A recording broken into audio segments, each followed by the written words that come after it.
Bangladesh pacer Mustafizur রহমানের এবারের আইপিএলে কলকাতা নাইট রাইডার্সের হয়ে খেলার কথা ছিল।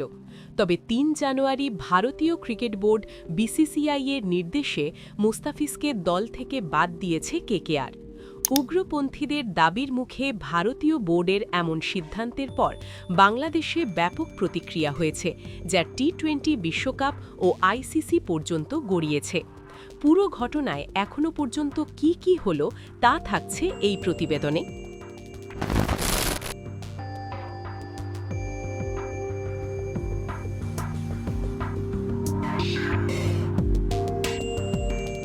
আবুধাবিতে আইপিএল নিলামে মুস্তাফিজুর রহমানকে কেনে Kolkata Knight Riders KKR. Chennai Super Kings, Delhi ক্যাপিটালসও তাকে কিনতে আগ্রহী হওয়ায় কাড়াকাড়ির শেষ পর্যায়ে মুস্তাফিজের দাম ওঠে ৯ কোটি ২০ লাখ রুপি। ১৮ ডিসেম্বর বিসিসিআইর অনুরোধে মুস্তাফিজকে আইপিএলে খেলার অনাপত্তিপত্র দেওয়ার কথা জানায় বাংলাদেশ ক্রিকেট বোর্ড বিসিবি। বোর্ডের ক্রিকেট পরিচালনা বিভাগের প্রধান নাজমুল আবেদিন জানান, এপ্রিলের মাঝামাঝিতে ৮ দিন বাদে আইপিএলের পুরো সময়ের জন্য ছাড়পত্র দেওয়া হয়েছে। ২৭ ডিসেম্বর মোস্তাফিজুর রহমানকে আইপিএল থেকে বাদ দেওয়ার দাবি করেন মধ্যপ্রদেশের উজ্জয়িনীর ঋণমুক্তেশ্বর মহাদেব মন্দিরের প্রধান উপাসক মহাবীর নাথ। বাংলাদেশের খেলোয়াড়কে খেলালে পিচ নষ্ট করে দেওয়ার হুমকি দেন তিনি। নিলাম থেকে মুস্তাফিজকে দলে নেওয়ায় শাহরুখ খানকে গাদ্দার বা দেশদ্রোহী আখ্যা দেন উত্তরপ্রদেশের শাসক দল বিজেপির নেতা সঙ্গীত সোম। তিনি বলেন, মোস্তাফিজের মতো খেলোয়াড় যদি ভারতে খেলতে আসেন তাহলে বিমানবন্দরের বাইরে পা রাখতে পারবেন না। আমি প্রতিজ্ঞা করে বলছি, এই কথাটা শাহরুখ খানের মতো গাদ্দারদের বুঝে নেওয়া উচিত। উনি দেশদ্রোহিতা করছেন। সঙ্গীত সোমের সুরে কথা বলেন আধ্যাত্মিক গুরু দেবকী নন্দন ঠাকুরও। এক অনুষ্ঠানে তিনি শাহরুখ খান ও কেকেআর ম্যানেজমেন্টের উদ্দেশ্যে বলেন, মোস্তাফিজুর রহমানকে যেন না খেলানো হয়।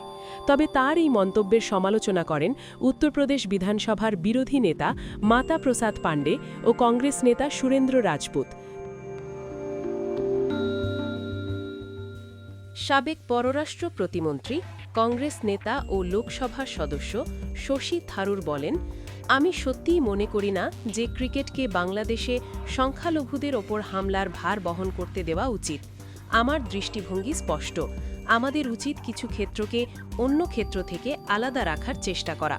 মোস্তাফিজুর রহমান একজন ক্রিকেটার, যার এসব ঘটনার সঙ্গে তার কোনো সম্পর্কই নেই। তিনি ব্যক্তিগতভাবে ঘৃণাসূচক কথা, হামলা বা এমন কর্মকাণ্ডকে সমর্থন কিংবা ন্যায্যতা দেওয়ার জন্য কখনো অভিযুক্ত হননি। তিনি একজন ক্রীড়াবিদ, আর এ দুটি বিষয়কে মিশিয়ে ফেলাটা অনুচিত।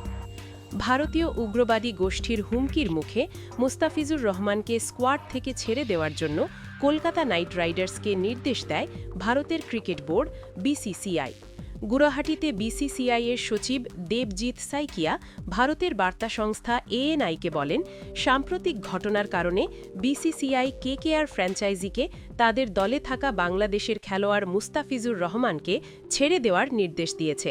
তারা যদি খেলোয়াড় বদলাতে চায়, বিসিসিআই সেই অনুমতিও দেবে। সাইকিয়ার ঘোষণার ঘণ্টা দুয়েক পরই কলকাতা নাইট রাইডার্সের কাছ থেকে আনুষ্ঠানিক ঘোষণা আসে। এক বিবৃতিতে ফ্র্যাঞ্চাইজিটি বাংলাদেশের পেসার মোস্তাফিজকে দল থেকে ছেড়ে দেবার ঘোষণা দেয়। কারণ হিসেবে বিসিসিআই-এর নির্দেশনার কথা উল্লেখ করে কেকেআর। বিবৃতিতে দলটি লিখেছে, কলকাতা নাইট রাইডার্স নিশ্চিত করেছে যে আইপিএলের নিয়ন্ত্রক সংস্থা হিসেবে বিসিসিআই ও আইপিএল আসন্ন ইন্ডিয়ান প্রিমিয়ার লিগ অর্থাৎ আইপিএল মৌসুমের আগে দল থেকে মোস্তাফিজুর রহমানকে ছেড়ে দেবার নির্দেশ দিয়েছে। যথাযথ প্রক্রিয়া ও পরামর্শ অনুসরণ করে ভারতীয় ক্রিকেট কন্ট্রোল বোর্ড অর্থাৎ বিসিসিআই-এর নির্দেশে ছেড়ে দেবার সিদ্ধান্ত কার্যকর করা হয়েছে। মোস্তাফিজকে আইপিএল থেকে বাদ দেবার সিদ্ধান্তকে স্বাগত জানান ভারতের কয়েকজন রাজনীতিবিদ ও ধর্মীয় নেতা। বিজেপি নেতা সঙ্গীত সোম বার্তা সংস্থা এএনআই-কে বলেন, ১০০ কোটি সনাতনী ভারতীয়দের প্রতি লক্ষ্য রেখে বিসিসিআই-এর এই সিদ্ধান্তের জন্য ধন্যবাদ। আমরা গতকাল বলেছিলাম এ বিষয়ে পদক্ষেপ নেওয়া হবে, কারণ ১০০ কোটি মানুষের আবেগ অনুভূতিকে হেলাফেলা করা যায় না। এটি গোটা দেশের হিন্দুদের জয়।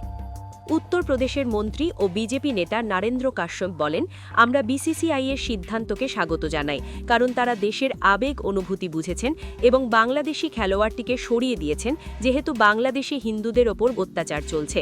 এ বিষয়ে প্রধানমন্ত্রী মোদি এবং সরকার প্রতিবাদ জানাচ্ছেন। তবে মোস্তাফিজকে বাদ দেওয়ার সিদ্ধান্তে বিপরীত প্রতিক্রিয়াও আছে কারো কারো।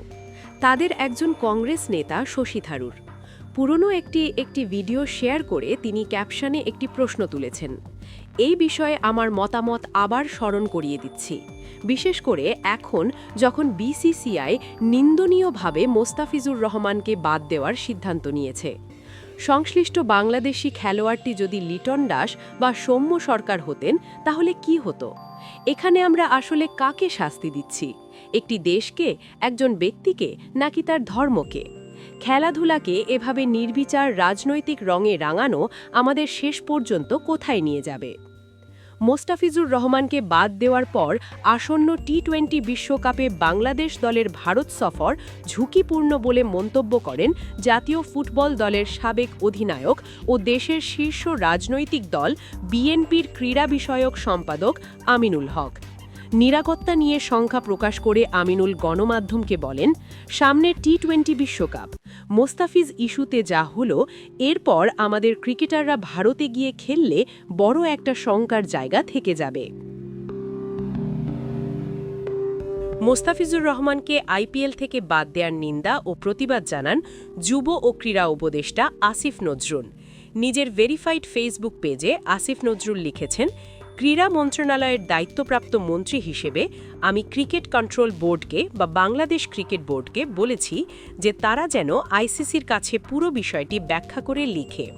বোর্ড যেন জানিয়ে দেয় যে যেখানে বাংলাদেশের একজন ক্রিকেটার চুক্তিবদ্ধ হওয়া সত্ত্বেও ভারতে খেলতে পারেন না, সেখানে বাংলাদেশের গোটা ক্রিকেট টিম বিশ্বকাপ খেলতে যাওয়া নিরাপদ মনে করতে পারে না।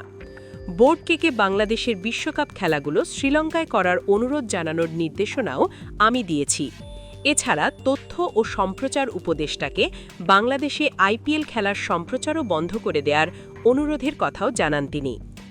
বাংলাদেশের পেসার মোস্তাফিজুর রহমানকে আইপিএলের 2026 আসর থেকে বাদ দেওয়ার ঘটনায় অসন্তোষ প্রকাশ করেন ফেসবুকে পোস্ট দেন সংস্কৃতি বিষয়ক উপদেষ্টা মোস্তফা সরোয়ার ফারুকী।